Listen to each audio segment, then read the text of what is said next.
hälsning till alla Eurosport Nordic-tittare från Tony Ring här i soliga Spanien och Jerezbanan. Vi kör den första deltävlingen i årets internationella sportvagnsmästerskap. Well, Eurosport's Tony Ring welcomes us to the Spanish Sherry city of Jerez, the opening round of the 1995 Kershaw Global Endurance GT, the second year of the BPR International Sports Car Series. The Formula One circuit, host to last autumn's Grand Prix of Europe, was last the scene of sports car racing in the 1980s, when the World Championship twice came to the Andalusian track, close to Spain's fourth city of Seville. But the World Series is now long gone, killed off in 1992. As Grand Touring car racing continues to pick up speed, there's a real possibility that the Kershaw Series will be given championship status. Porsche's Jürgen Bartha, the B of BPR, spoke of his hopes for the future.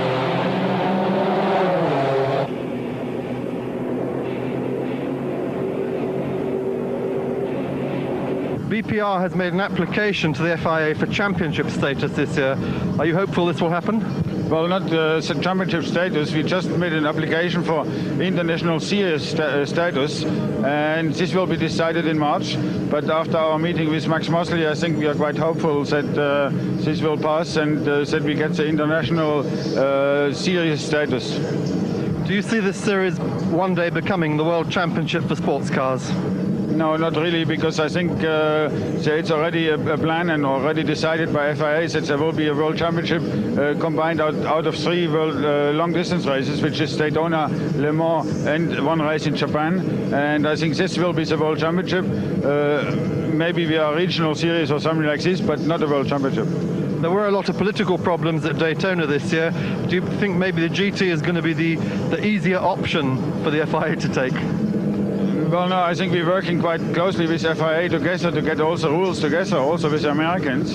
And I'm hopeful, my feeling is that we will manage it sometimes, but it will take at least 2 or 3 other years before we have united regulations in America, in Germany, in Japan and elsewhere in the world.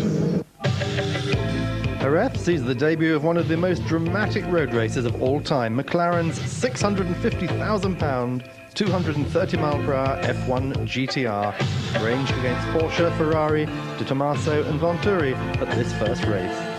There are 3 of Gordon Murray's creations here, the race version of the world's fastest production road car, 2 for the Gulf GTC team, in the famous blue and orange colours of Ford and Porsche's sponsor of the 60s and 70s, the Bellum, Sala, Owen-Jones and Raffanel, and the other for West Competition, run by former Mercedes and Nissan Group C manager Dave Price, for John Nielsen and owner Thomas Büscher. 3 more McLarens will join the series over the next few weeks, one of them for Harrods heir Moody Fayed, which Justin Bell and others will be driving.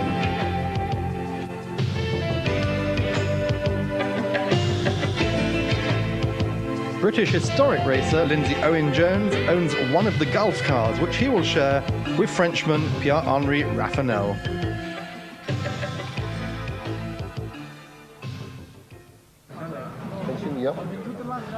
Lindsay Owen-Jones, owner of the Gulf McLaren, on pole position here at Jerez. You must feel great. Well, I'm very excited. I'm very, very pleased for Pierre-Henri Raffanel. You know, I chose him as a teammate. He's been such a delightful person, and he's also very quick. And so he's pleased, I'm pleased, and we're all very excited. Lindsay, you're known in Britain as a historic racer, but you're better known in Europe as president of L'Oreal, the cosmetics group. How do you equate racing with being president of such a large company? Well, it's my only way of relaxing. If I stay at home, I just get bored, and I think it's much more dangerous. I might have a heart attack, whereas if at least I race that, I have some fun and I go back to the office on Monday in great spirits. You've driven a lot of cars. You raced at Le Mans last year. How does this McLaren GTR compare with what you've driven before? Oh, it's another planet. It's another world. It's just fantastic. I'm still learning gradually how to handle it, but it's got fantastic potential. Driving for the Old Ex-Ferrari team this weekend is Formula One racer Paul Belmondo. Paul Belmondo, pilote de Formule 1, mais la première fois avec Ferrari. Oui, c'est la première fois que je conduis une Ferrari en compétition. Yeah, he said, it's my first time in a competition Ferrari, a big change from the Ferrari I normally drive on the road. Le BPR series cette saison, toute la saison. About the BPR series this year, he said, well, I'm doing the Karsha Global to start with, now at Jerez, and then maybe I'll be continuing with my friend Santiago Puig. Had a problem, he said. Unfortunately, the car went off the road in free training. We had a lot of work to do, but we're aiming for 5th or 6th place overall. We'll see how it goes. On a une voiture pour faire un résultat correct. Je pense qu'on peut viser une 5e ou une 6e place générale. Ça dépendra un peu de ce qui se passera devant. Belmondo and his teammates Michel Neugarten and Santiago Puig are also carrying our onboard camera, and we join Paul on his qualifying lap.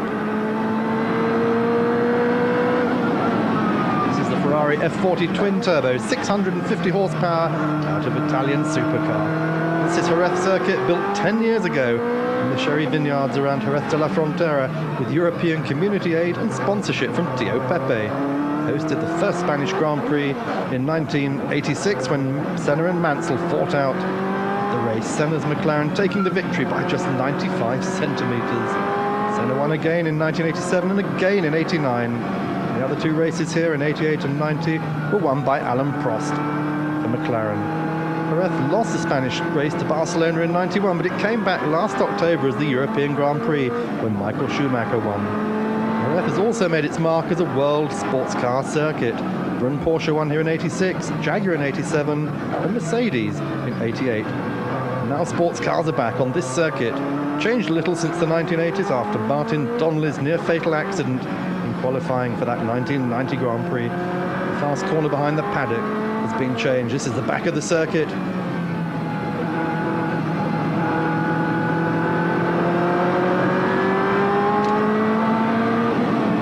Listen to the sound of that Ferrari as he goes into Angel Nieto corner.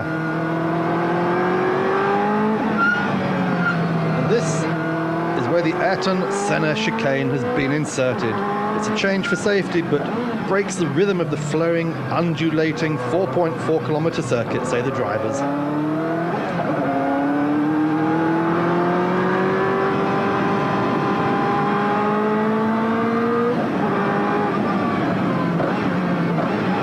Final hairpin and onto the start-finish straight. Belmondo qualifying 8th overall.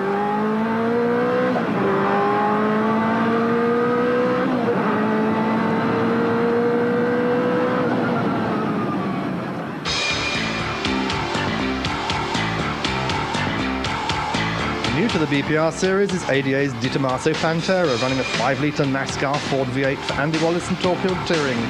There's a lot of new Porsches as well. Brand new is the Customer 911 GT2, based on the new 993 model, a 450 horsepower twin-turbo replacement for the RSR. There's 5 of them here, all delivered in the past week, including one for Stadler's Daytona 24 Hours GT2 winners, Enzo Calderari and Lillian Breiner.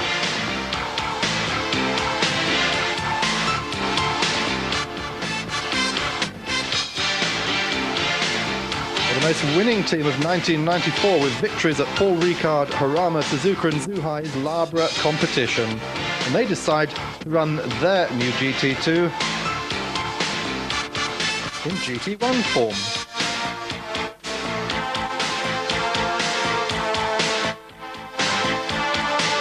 They add wider rear wheels but no more power for Bob Orlick and Christophe Bouchou, the Le Mans and Daytona 24 Hours winner. It'll be racing against cars with 200 horsepower more.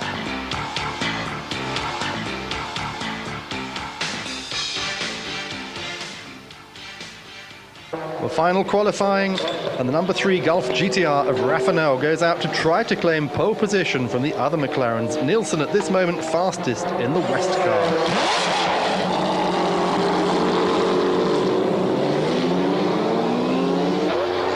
He cuts the timing beam at 1 minute 47.32, 148 km/h average, and takes McLaren's first ever GT pole. Je crois que c'est une bonne chose parce qu'on est arrivé ici avec très peu d'essais et je crois que a good pole position for McLaren. He's saying it's good work. The car went well. Dans l'histoire, ça restera toujours comme ça. Very important for the team. On aura fait la pole. Important for Lindsay that we have pole position. I think it's going to be great for the Kershaw Global Series. Dans cette catégorie, être devant, je crois qu'on a déjà rempli une partie de notre contrat. Well, there's drama even before the start of the race. The Repsol Kramer Porsche GT2 has a fire in the morning warm-up, leaving Daytona winners Kramer Racing of a lot of work to get Prince Alfonso d'Orléans Bourbon and Thomas Saldana into the race.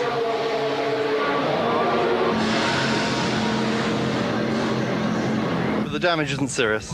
No, it's probably just a turbo. I mean, cosmetically, there's really nothing. You just get it cleaned up, take off a bit of the smoke and the extinguisher powder, and I think we should be up and going for the race.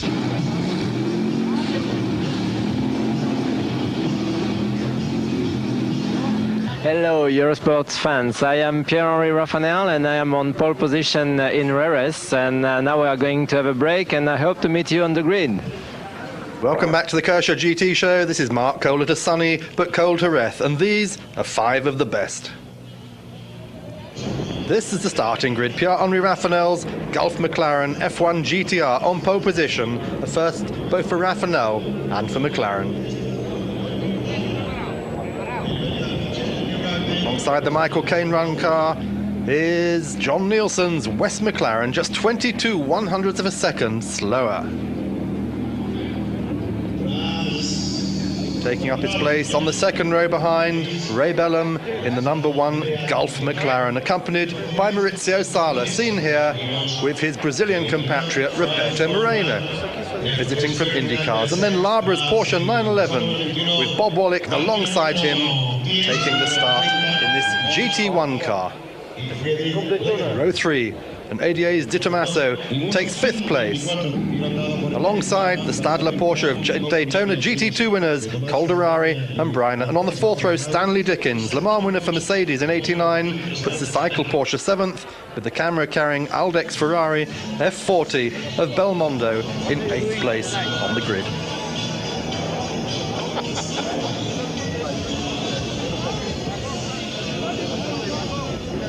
Well, the pace lap underway.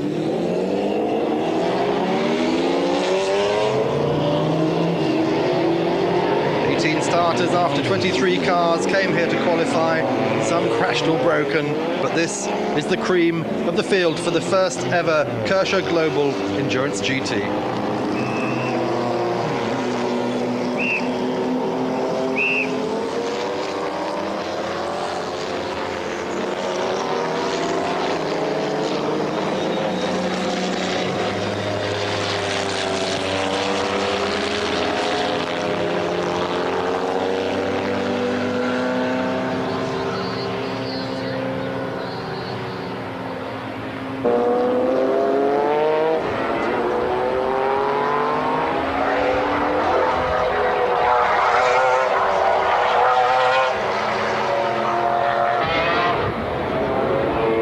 Mindful of 1986 when the 3 silk-cut Jaguars collided in the first corner, the McLaren drivers were under strict orders to come round at the end of the first lap.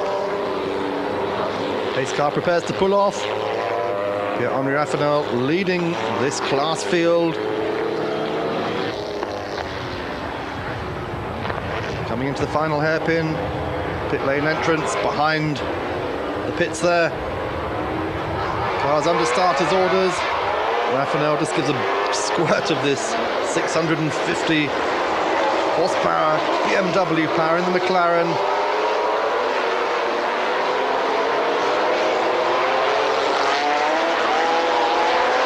Lights go to green and the race is on, and immediately Raffanel pulls away.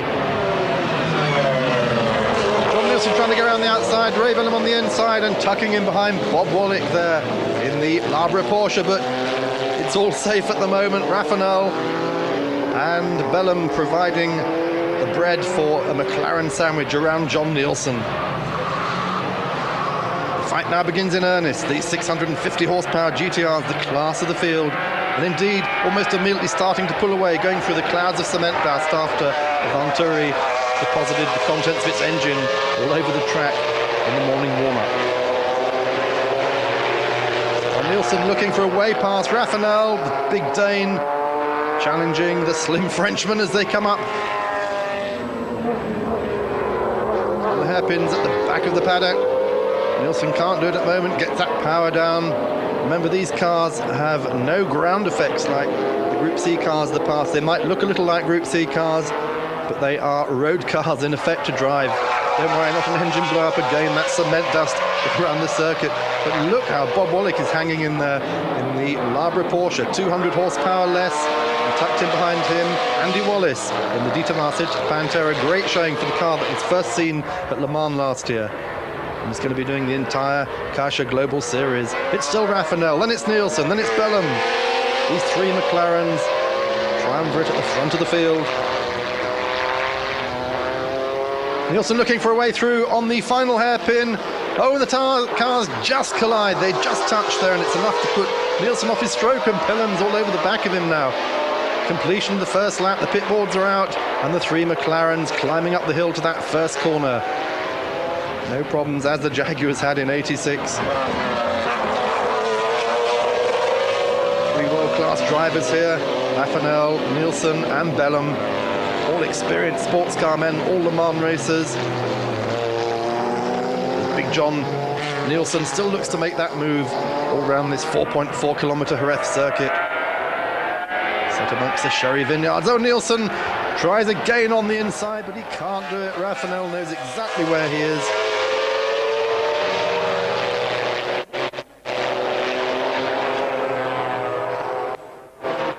Again and again, the Danish driver trying to pass the Gulf McLaren in front of him.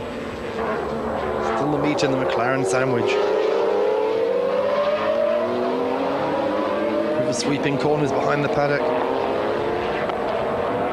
And the circuit, which incidentally is also famous for its motorcycle world championship races.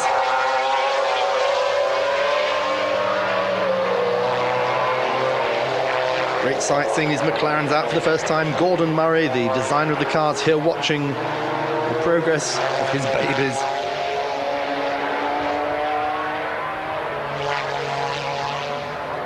Through the Ayrton Senna chicane, almost impossibly tight. Powering back out behind the paddock, and then into the final hairpin, which brings them on to the start-finish straight again.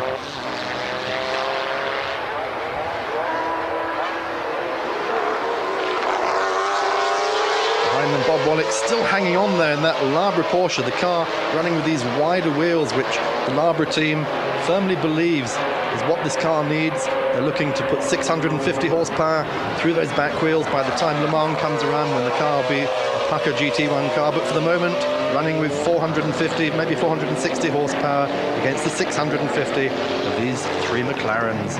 Behind them, the Di Tommaso still running well, and the Ferrari F40 of Belmondo carrying our camera well up there in the action in 6th place.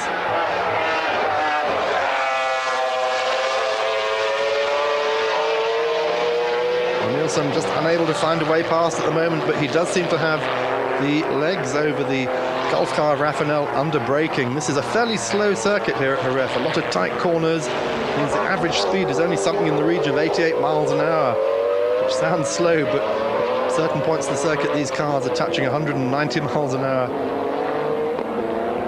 Showing just how tight the hairpins are. A lot of second gear corners. These beautiful McLarens making absolutely sparkling debut here in Spain. The opening round of the 1995 International GT Series. A series which we heard Jürgen Barth telling us earlier should get international FI recognition in the next few weeks. If that's the case, points can start being awarded, and they'll be backdated to this race and to those races which take place before the FI decision is made. That includes other races. But look at this, John Nielsen making a big bid on the hairpin on the inside. Oh, he's got the traction, he's got the line, he's on the inside, and he powers through. Yes, Nielsen takes the lead. What a nice move there. Raffinel went just slightly wide. He didn't block his inside line, and Nielsen, and always an opportunist, was through in a flash.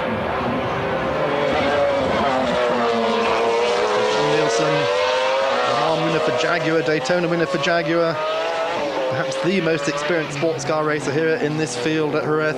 Now leading the race. That was the 6th lap, he took the lead. And already there's problems though for Andy Wallace. He's bringing the Di Tommaso in. He's got fuel problems. The team will discover later, the ADA team there under Chris Crawford will find there is dirt in the fuel supplied by the circuit. and its race will come to a premature end. So no luck for Andy Wallace, one of the few men to have won Daytona, Le Mans and Sebring. A early stop for our camera car. Belmondo comes in with the Ferrari. They've got electronic problems. Takes the time for a quick drink and continues as... Oh, in comes Nielsen to the pits, makes the first of the routine pit stops. So Dave Price Racing's pit crew will be going into action, and Thomas Bisher, the car owner, takes over the wheel, is in behind. Comes Raffanel. So after 1 hour of racing, in come the leading cars. Ray Bellum there briefly takes the lead, flashes his lights as he goes past Michael Caine's pit crew on the wall. Coming up behind the now rejoined Di Tommaso. But unfortunately, we won't see a lot more of the orange Italian car. We'll see plenty of these Gulf cars though. Here is Nielsen arriving in the pits. Ian Saunders there, the team manager with the pit board. And Michael Caine up front for the Gulf stop as Lindsay Owen-Jones prepares to take over. A race between these two cars in the pits. This is the lead battle. Both cars stationary at the moment. Who's going to be out first? Well, the West car seems to have got the edge. Out it goes, yes, and past it goes. They've beaten the Gulf team in this little race and rejoins as Ray Bellum brings in what was the lead Gulf, the number 1 McLaren, to hand over to Maurizio Sala. Behind them, also due to come in, the Marlboro Porsche Bob Wallach, which briefly led. As all the pit stops were sorted out, here it is in fact Christophe Bouchou, the Le Mans Peugeot winner and the Daytona Porsche winner, taking over the wheel from Wallach. Well, this is now the lead battle. Here we are. And the two car owners, Thomas Bisher, the German historic racing enthusiast, Lindsay Owen-Jones, the British historic racing enthusiast. And what a battle they're having between them. Oh, Owen-Jones has got the better of the German, goes through on the same place that Nielsen had reversed this situation for the two cars a few laps before. So great battle here, going on for the lead of the Jerez 4 hours. Oh, and Bisher tries to go for a gain on the inside, but being the car owners seem to have very little regard for whether or not they're going to touch.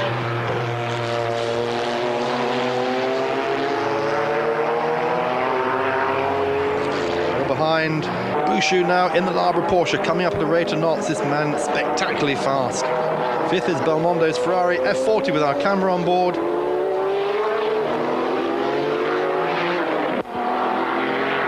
The Italian supercar still looking absolutely stunning 7 or 8 years after its first introduction. Powering around this fairly green hills. Well, here's Enzo Calderari bringing in the GT-leading Stadler Porsche, the car they received only 5 days before the race. He hands over to Lilian Breiner, the first lady of the Kerscher GT Series, and she keeps that car in the lead. Belmondo stops, handing Ferrari over to Michel Neugarten. Continuing to lead the Jerez 4 hours here. Oh, and Neugarten's in trouble. He finds the F40 too much of a handful, spins it into the gravel, but he's pushed back onto the road by willing marshals.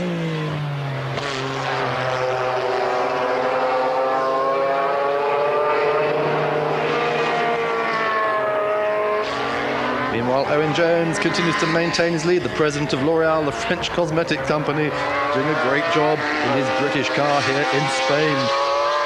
While behind, Bouchou has now passed Maurizio Sala, who is fighting oversteer for 3rd place, and he's starting to chase Bisher. This is going to be a problem all year. Traffic, the McLaren of Owen-Jones coming up behind the Ferrari of Neugarten, who's already in all sorts of trouble. We've seen him just spin.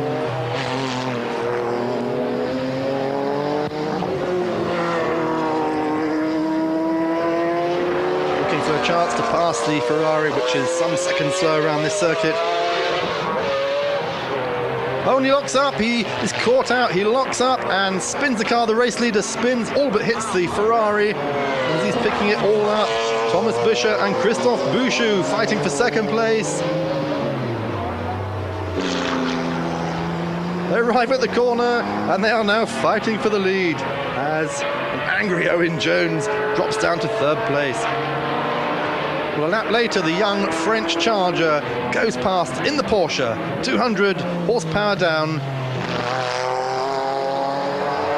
You see the top 3 cars passing through the picture. And Bouchou has it. He has the lead at the moment. This is most unexpected. A 450 horsepower Porsche, first time out, leading the three McLarens, the pride of Woking. The McLaren brigade now gives chase in earnest. Thomas Bisher at the wheel of the West car. Christophe Bouchou, man who's tipped to be in Formula One this year with LaRousse. The race leader. Second race of the year and the second race he's led. He won the first, so maybe this will prove good as well. Coming up behind that errant Ferrari of Michel Neugarth, and this car obviously a bit of a handful around this circuit. Ferrari twice winners last year with the F40. Well, Bisher now being hounded.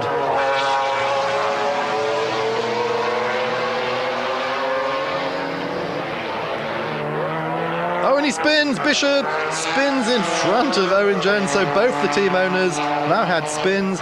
But Bisher has some excuse. He had a loose front wheel. We later learned the cause of the incident.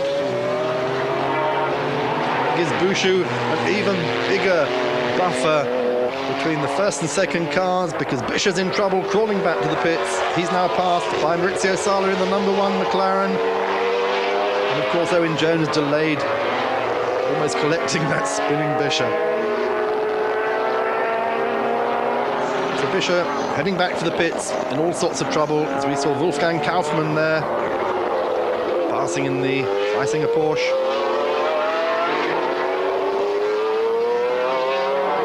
The loose rear wheel on the McLaren. You can see it there, that rear wheel.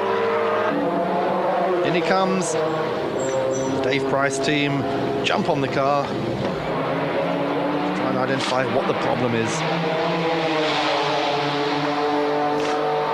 Bisher not too far out of his routine sync. So Owen Jones now heading for the pits as well, coming through the Ayrton Senna chicane. Owen Jones ahead of Maurizio Sala.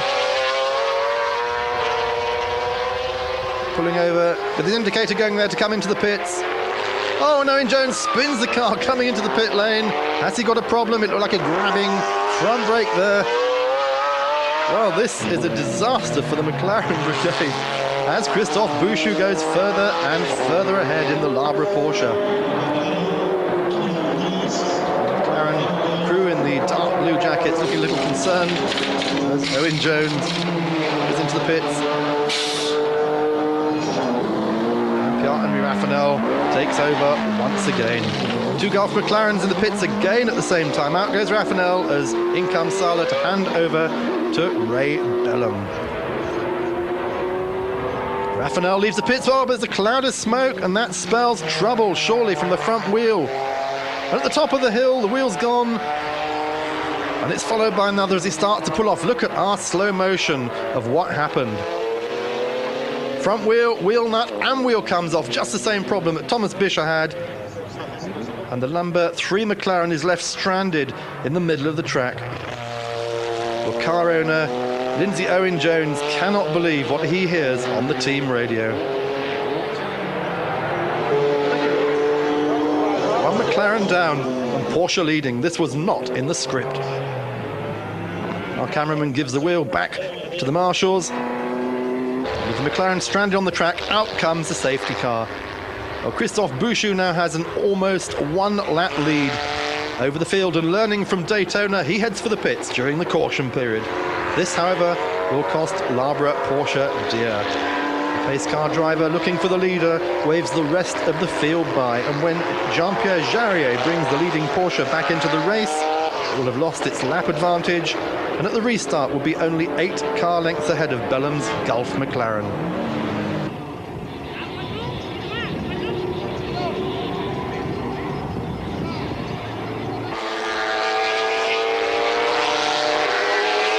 Well, they wave by, the race is on again, and there indeed, just 8 cars between the race leader and second place, Ray Bellum, obviously on the charge this weekend.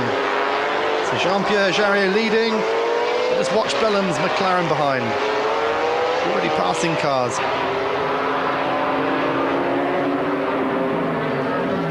The West McLaren there, of course, a few laps down after those wheel problems.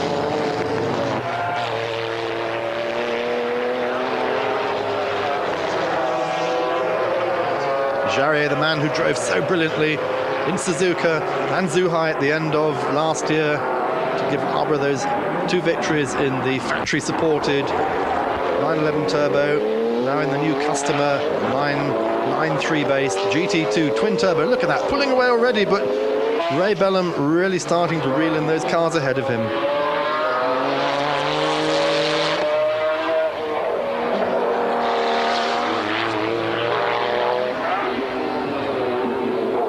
John Nielsen, they're in the car. All they can do now is hope perhaps for a top 5 finish. Almost 2 laps down already.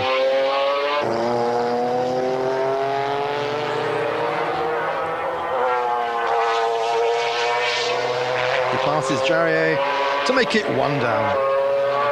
Bellum, driving like a man possessed, closes in on race leader Jerez.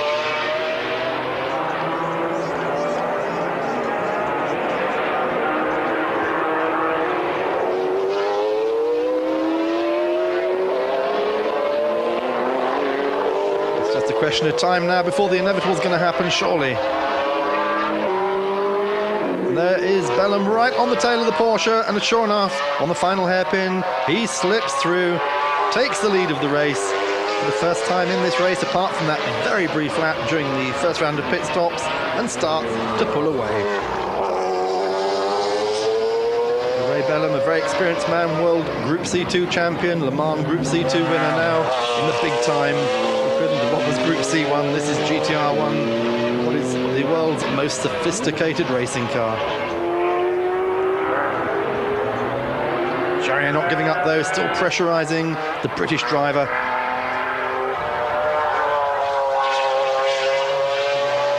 Into the Angel, Nito hairpin, a corner that's caught a lot of people out.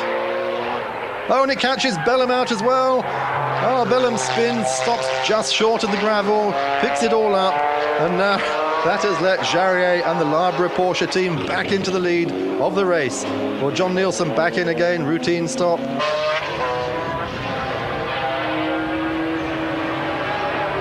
As Belmondo continues with the in-car camera on board. And look at this, Bellum's caught up again. He's taking another 5 laps and he's right up with Jerez again. There they go, past the pits, and he takes the lead going up the hill. Braking for that first corner, Jerez now becoming exhausted, cannot do anything about it. Bellum, incidentally, due to have handed the car over to Maurizio Sala, but deciding to stay in for a second shift.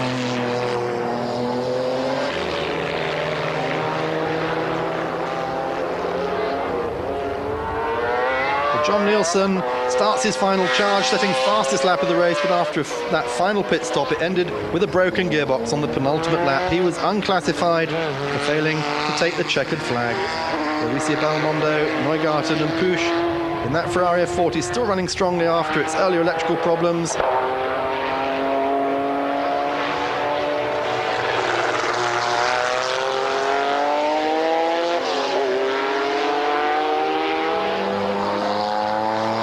Porsche,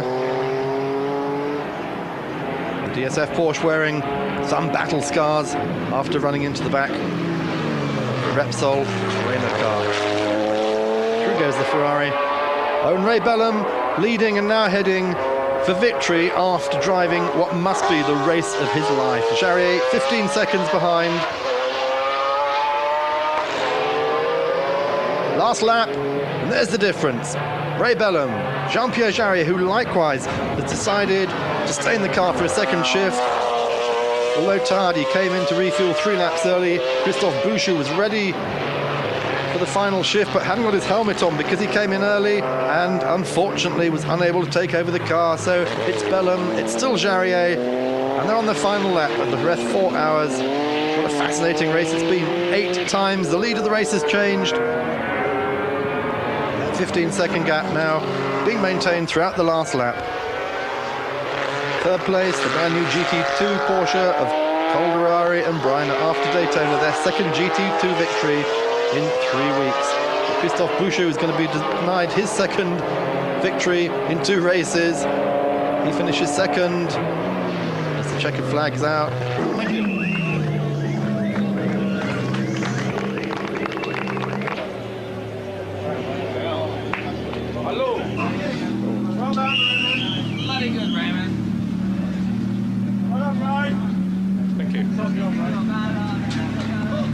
made that hard for myself. Ray Bellum, surely one of your finest victories.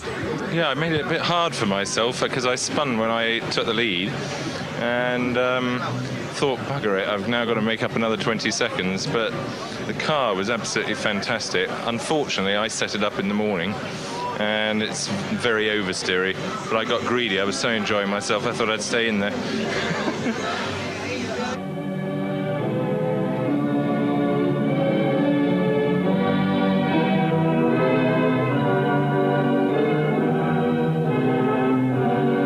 Proud winner, looking forward already to the next race this coming weekend at Paul Ricard in France.